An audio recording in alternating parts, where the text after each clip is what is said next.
임시국회 기간 중입니다. 이번 1월 임시국회는 새정치민주연합이 내놓는 일자리법 국회가 되어야 합니다. 이번 1월 임시국회는 정부와 여당이 내놨던 가짜 장그래법이 아닌 진짜 장그래법, 그리고 가계 소득을 올리고 최저임금을 올리고 월급을 올리는 올리고법 국회가 되어야 합니다. 다시 한번 말씀드리면 이번 1월 임시국회 새정치민주연합이 내놓는 일자리법 국회가 되어야 합니다. 정부와 여당이 내놓았던 비정규직을 양산하는 가짜 장그래법이 아니라 새정치민주연합이 비정규직을 정규직으로 바꿔주는 진짜 장그래법, 장그래 지킴이법, 그리고 가계 소득을 올리고 월급을 올리고 그리고 생활 수준을 올릴 수 있는 올리고법 국회가 되어야 한다, 이렇게 말씀드리겠습니다. 새정치민주연합은 이번 국회에서 8개의 일자리법을 내놓고 있습니다. 첫 번째, 진짜 장그래법으로 여러분께 일자리법을 말씀드리도록 하겠습니다. 평균 임금의 50%까지 올려주는 최저임금법, 그것이 첫 번째입니다.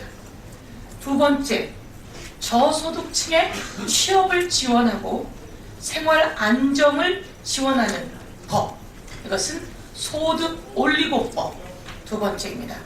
세 번째, 기간제 단시간 근로자들을 보호하는, 그리고 파견 근로자를 보호하는 진짜 장그래법, 이것이 세 번째, 네 번째입니다. 다섯 번째, 고용보험 및 산재보험의 보험료 징수에 관한 법, 이것은 특수한 노동자들의 고용보험, 산재보험 가입하게 하는 법입니다.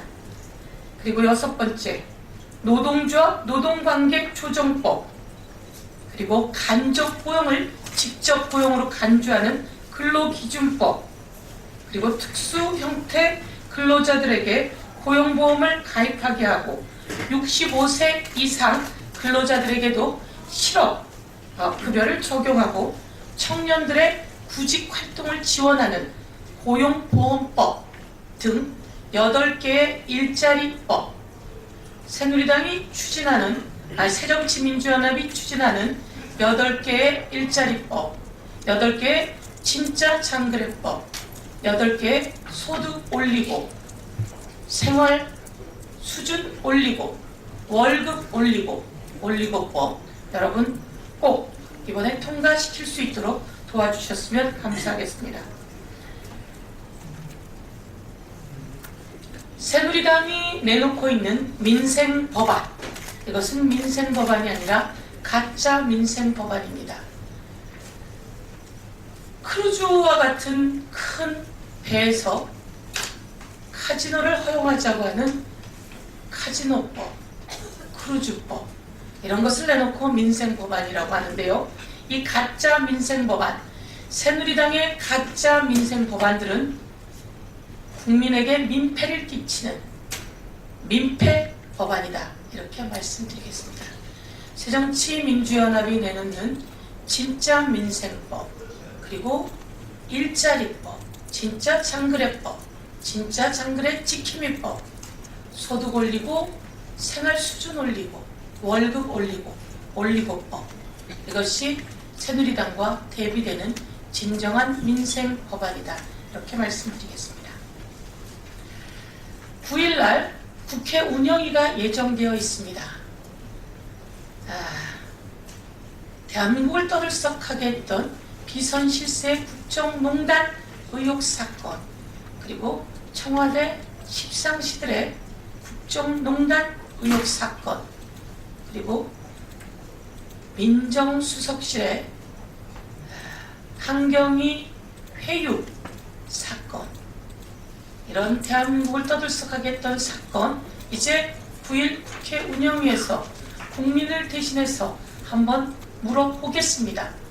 청와대는 자료를 제대로 제출할 것을 강력히 촉구합니다. 그리고 청와대 민정수석이 나오지 않겠다고 버티고 있는데요. 민정수석 당연히 나와야 된다, 이렇게 말씀드리겠습니다. 새누리당이 관례라며 민정수석 안 나오게 하겠다고 버티고 있습니다. 새누리당이 청와대 방패막이를 자처한 것은 알고 있는데요. 청와대의 김영한 민정수석의 방패막이로 새누리당이 전락한 것인지 참으로 부끄럽기 짝이 없습니다. 대한민국의 정부 여당이 청와대, 그것도 회유 의혹을 받고 있는 민정수석을 지키기 위해서 민정수석의 방패막이를 자처하다니 정말 부끄럽기 짝이 없습니다. 국민들이 정부 여당을 만들어줬더니 청와대 민정수석이나 지키는 청와대 민정수석 지킴이를 자처하는 새누리당을 부끄러워하고 있다는 것을 알아야 할 것입니다. 대한민국 국민 중에 10% 정도만 이 청와대 비선실세 국정농단이 사실이 아니라고 믿는다라고 하는 여론조사가 나왔습니다. 대한민국의 10명을 적고 물어보면 9명이 비선실세 국정농단이다, 이렇게 답한다는 겁니다. 여기에서 더 이상 정부 여당이 청와대 비서라인, 십상시 민정수석의 방패막이를 자처해서는 안 된다, 이렇게 경고합니다. 과거 민정수석들은 국회가 요구하면 나와서 출석해서 진술했다는 것을 말씀드리겠습니다. 그 사례는 여러분께 표로 보내드리도록 하겠습니다. 2004년에 문재인 민정수석이 출석했고요. 2003년, 2006년, 2007년 국정감사에서 문재인, 전해철 당시 민정수석들이, 참여정부 민정수석들이 국정감사, 국회 운영위에 출석해서 국회의원들의 질의에 답변했다라고 하는 전례를 말씀드립니다. 전례가 없다라고 하는 새누리당은 좀 더 자료를 찾아보는 노력을 해야 한다, 이렇게 말씀드리겠습니다.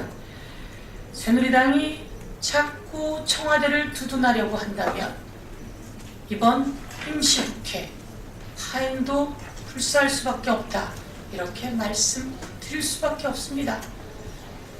근본을 풀어야 합니다. 청와대 민정수석 출석하고 청와대 문고리 3인방 모두 나와야 합니다.